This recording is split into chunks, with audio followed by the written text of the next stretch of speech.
The first question, we have heard that concern raised before. We will certainly be coordinating with the fire department and police department as far as their access and what they need.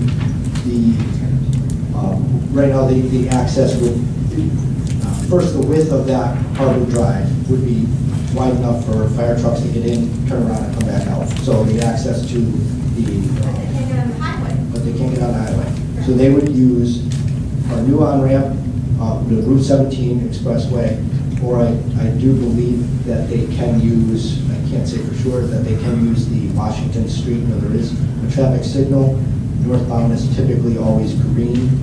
However, you physically can make it, you know, you can head down Washington and get onto Route 9 North there, as well as obviously the northern light as well. So I'm speaking of the southernmost light on the expressway, Washington Street, and right now the regular vehicles, they used to years ago be able to make a left, and right, they eliminated that. But if you have people backed up or on that on-ramp where the stoplight is now, and I could be wrong, because it's been a long time since I've done it. I don't think you could get a car and a fire truck the same width. Yes, oh, on the on-ramp? Yeah. Yes, it would be. Yep, right now it's actually, that bridge is quite wide. It's been narrowed somewhat just for safety and basically guiding drivers to drive it a little bit better around the corner. That would be removed, and the full width of the bridge would be used in 2 lanes, and then there would of course be wide enough shoulders, like pretty typical of any on-ramp, where really it would be expected that the vehicles slide over to the side as best they can, and then the safety vehicles could get through. So it'd be very similar to a regular on-ramp. The other thing, the number 1 site is actually, it's in, I looked it up because I had the same question. I was like, geez, what's number 1? It's out west. This used to be number 1 for years and years and years. This was always number 1, and I actually assumed it was number 1, and I had to correct everybody and say, no, it's not number 1 anymore, it's number 2. I think it's, it might be like Seymour or something like that. Is it Seymour, Fanning? It's Seymour. There's an area at Seymour, but you know. No, I honestly don't know. I think you're about the 3rd person that's asked me that tonight. I don't know, but I do want to clarify one thing on that, because you mentioned deadliest. It's not a deadly location, and you should really probably explain what that list is that we're talking about. It's a location. What we do every year, we develop a list of intersections and sections between intersections, and we look at the accident numbers, and we also look at the traffic volumes. So just because a location has a lot of accidents, if it has a lot of volume, well, you kind of expect a lot of accidents. So what we're really looking at is the location, comparison of that location to what we would expect for accidents. So if you compare, in this location, if you compare the number of accidents to what you should normally expect based on the traffic volumes and the type of road and that sort of thing, this is the number 2 location in the state. That doesn't mean it's the number 2 in terms of the number of accidents, certainly not in terms of injuries or deadliness. In fact, I think most of these are just vendor accidents, but that's how we develop that list. So there are probably lots of locations that have more numbers of accidents, but this has the highest or second highest accident rate as compared to what we would expect. So I'm not sure if I confuse people, but I don't want you to leave here with the idea that this is the second, certainly not the second most deadly location in the state, far from that. It's not even necessarily the second highest accident number location. It's just the accident rate as compared to what we would expect.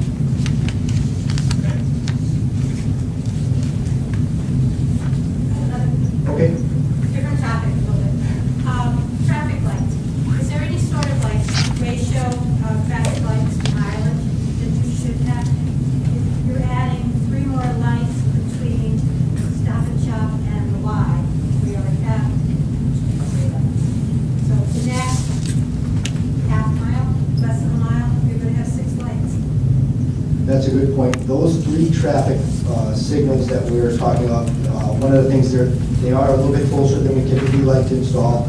However, those 3 lights, as well as the adjacent lights heading up, I think there's one before you get to the YMCA even, at that dead end street, and also the YMCA light.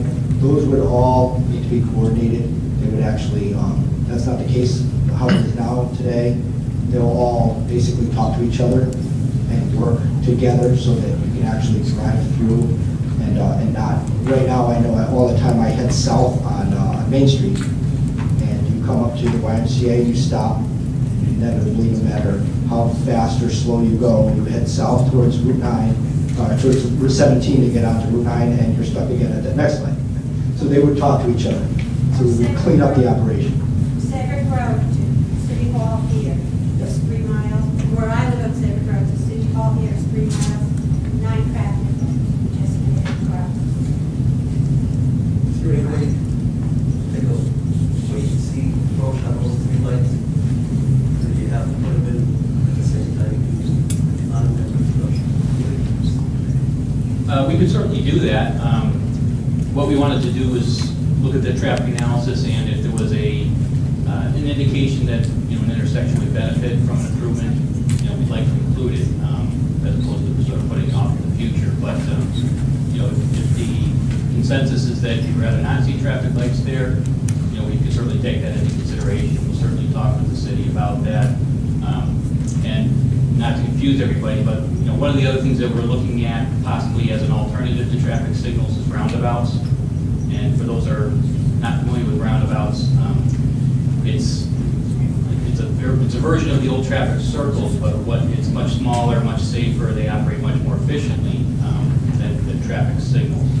So that might be a preferred alternate too, particularly at the 2 ramps, rather than having 3 signals there. Maybe we have 2 roundabouts and then the signal at Cooley. I think at Cooley we kind of looked at it. We didn't have the room to put in a roundabout, but those are all things that we would look at as we get further into the design. I don't want anybody to think that what we're showing here is anything even close to a final design. It's just an idea that, we've identified that there's potential for improvement there. More than that, Okay. by putting in 2 roundabouts, and that you're talking about, where the intersection of Route 17 and the on-ramp, we just took a roundabout out of there, years back that was there that wasn't functioning properly. What would make roundabouts any more efficient going through there when you just... Well, the ones that, and I'm not familiar with the ones you took out, but, and again, I'm not saying we would do this, but the modern roundabout is very different than the old traffic circles that you're probably familiar with it, which is probably what was taken out. At the interchanges in particular, without getting into the detail, the design of it is more of a teardrop than a roundabout, or than a circle, I should say, so that has some advantages in terms of traffic flow. You actually don't even have to stop in one direction. You slow down, but you don't actually have to stop. We could get into that more detail later on, but the point is that whole area is stuff that we would look at in more detail as we got into this. And that was, frankly, that's dependent on that we close the Harbor Drive on-ramp. If we don't close the Harbor Drive on-ramp, then we really don't have to do that at all, which is where the $5 million savings is. Yes? Where Harbor is, Harbor Park is, close that, how does that affect the streets? So if we close Harbor Park, Harbor Drive on-ramp, how does that affect East Main Street? Okay, so that, with the traffic analysis that we did, we asked them, okay, if we close this, where does that traffic go to? And that's the diversion that we showed with the blue arrows. You got that?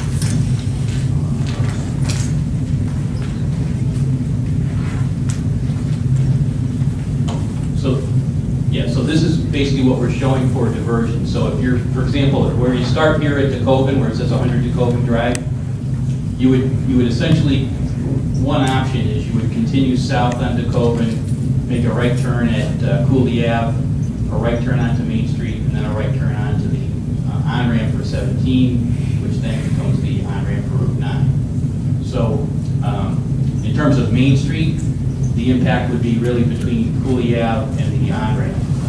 I think DeKoven becomes East Main Street. Yeah.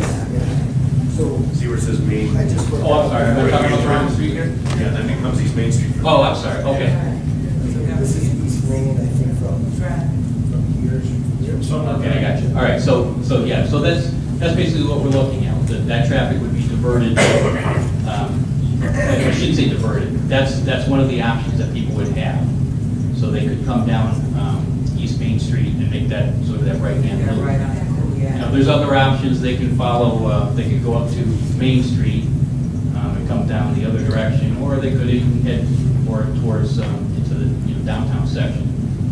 What we're showing here is what we think most of the traffic would do, just based on traffic flow and that sort of thing. And also, could you explain what right-of-way means with that?